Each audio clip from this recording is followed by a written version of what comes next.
Hey there, as someone that doesn't own Saber nor Ashveil, I didn't have high hopes for Gilgamesh. And before I go any further, let me be clear.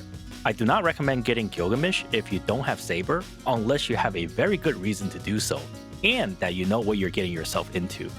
But for me personally, I'm someone that likes to tinker with unconventional teams, so against my own better judgment, I went for Gilgamesh on not only my main account that I've spent money on, but also on my free-to-play account that I've spent no money on.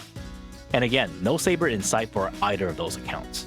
So today we'll be taking a look at how I approach team building with Gilgamesh without Saber and Ashveil, and we'll take a look at how he performs in endgame as well. I've never had a character surprise me the way Gilgamesh did, so without further ado, let's get right into it.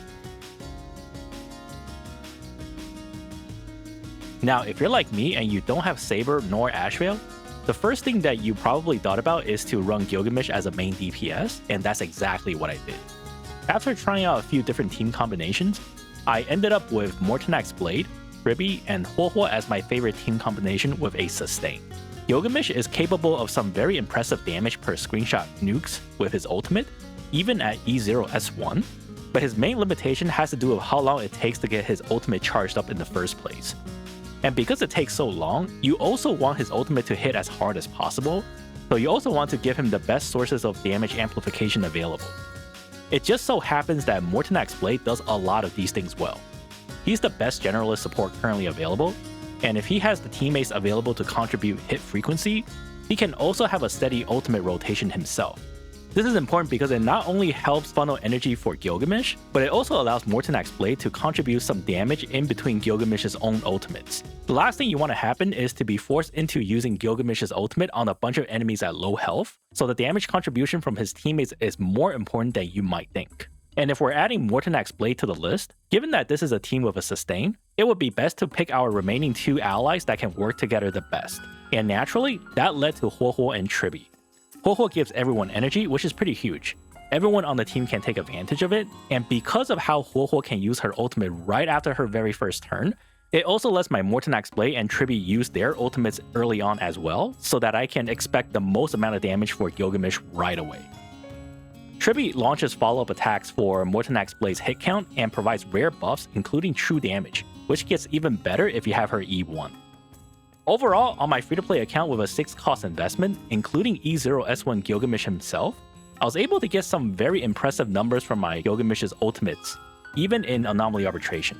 As far as main DPS Gilgamesh is concerned, I believe it will come down to whether we continue to get new generalist supports that are on the level of Mortonak's Blade in the future, and on top of that, whether these future supports can also supply energy for Gilgamesh. I've also played around with Sunday team compositions for a bit, but the lack of damage amp compared to E1 Tribby was too much to pass up on. Now, if you want to talk about the weaknesses of the team, I would say that the biggest downside is the issue of opportunity cost. Now that we have 3 team endgame modes across the board, it's going to be hard to share supports among your different teams. And I would say that it's usually a bigger problem for generalist supports, simply because they're just so flexible. If you already need Tribby or Mortonak's Blade for a different team, then your main DPS Gilgamesh is going to be left in an awkward spot. Of course, you can try other supports like Remembrance Trailblazer, but depending on your roster, that can be difficult too. In any case, I see main DPS Gilgamesh being viable, at least for now. Keep in mind that we're still on the patch that Gilgamesh was introduced in, so I think it's natural for him to be in a favorable endgame environment. If we want to look ahead in the long run, as far as main DPS Gilgamesh is concerned, it really is going to come down to how much support he gets later on. Knowing Hoyoverse though, I wouldn't be surprised if main DPS Gilgamesh is the furthest thing from their mind, so I'm personally keeping my expectations low. But hey, if we happen to get any happy accidents with future supports working well with main DPS Gilgamesh, I'll take them. Overall, I was surprised by Gilgamesh's performance in a good way, especially with his ultimate damage. Now, with all of that being said for main DPS Gilgamesh, I have to be honest about my original reason for looking into this character in the first place. Some of you might know that I am a big fan of Aglaea, and I was interested to see how well Gilgamesh can work as a sub-DPS partner. At least on paper, it seemed like Gilgamesh had a lot of mechanics that synergized well with Aglaea. She takes frequent action, which helps with Gilgamesh's interest stack generation, And Gilgamesh's major trace that improves team-wide attack and crit damage is also something that scales well with Aglaea, given that her ultimate energy cap is 350.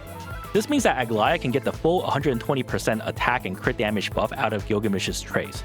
So in theory, aside from the fact that we cannot trigger the Saber joint attack, Aglaea has a lot going for her when it comes to being in the same team as Gilgamesh. But in practice, Aglaea has always been a selfish DPS character. You want to give her all of the support that she wants, because not only does she want to take a lot of turns, she also wants to be able to maintain her enhanced state so that she never drops out of it. This last part is pretty important, because the moment you start removing characters that gives her the energy that she needs, you'll really start to feel the pressure of keeping Aglaea in her enhanced state. And if we lose the enhanced state, Aglaea will have to start from scratch again, and she'll also need to take more turns to be fast again. This is especially noticeable if you're running Aglaea with a sustain, since combat usually lasts longer that way, and having to deal with rebuilding Aglaea stacks during prolonged fights will feel terrible. But on the other hand, because we only have 2 character slots to work with, our options are pretty limited. While Gilgamesh does provide some buffs for Aglaea, it is nowhere near the amount and quality that you would get from an actual support. If we want to focus more on Aglaea over Gilgamesh, then Gilgamesh's own damage output would suffer, and at that point, I would rather just run a regular Aglaea team instead.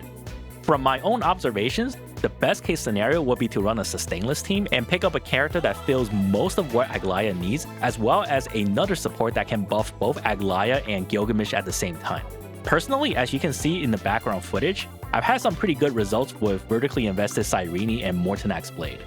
Just keep in mind that because you're building Gilgamesh with a DPS-oriented build, he will not be able to take many hits, which can make sustainless fights inconsistent.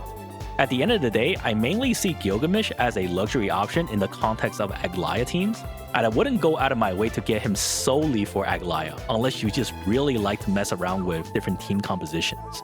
And in this case, Gilgamesh also surprised me, although in a more disappointing way. Now, to me, the worst part about all of this is that this combination technically does work, but the team building gets really awkward in practice, and I think Aglaea has better options elsewhere.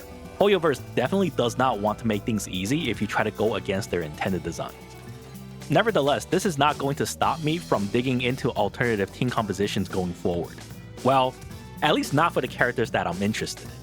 And I know it's been a while since I last uploaded a video, and that's because I was too busy getting run over in Cyberpunk 2077, so that's kind of on me. But don't worry, I'm still going to be sticking to Honkai Star Rail in the long run, so if you would like to see more videos like this in the future, be sure to like and subscribe. Since I've gotten the opportunity to revisit Aglaea this time, I'm currently thinking about putting together a video for her, so let me know if you're interested in an Aglaea guide. Your comments made the Evanescia video and the speed guide a reality, so drop a comment and I'll see if I can make it happen. In the meantime, if you'd like to see even more Honkai Star Rail, I stream on Twitch on a weekly basis with a focus on endgame content, so be sure to check it out in the description below as well. Until then, I'll see you all on the next video.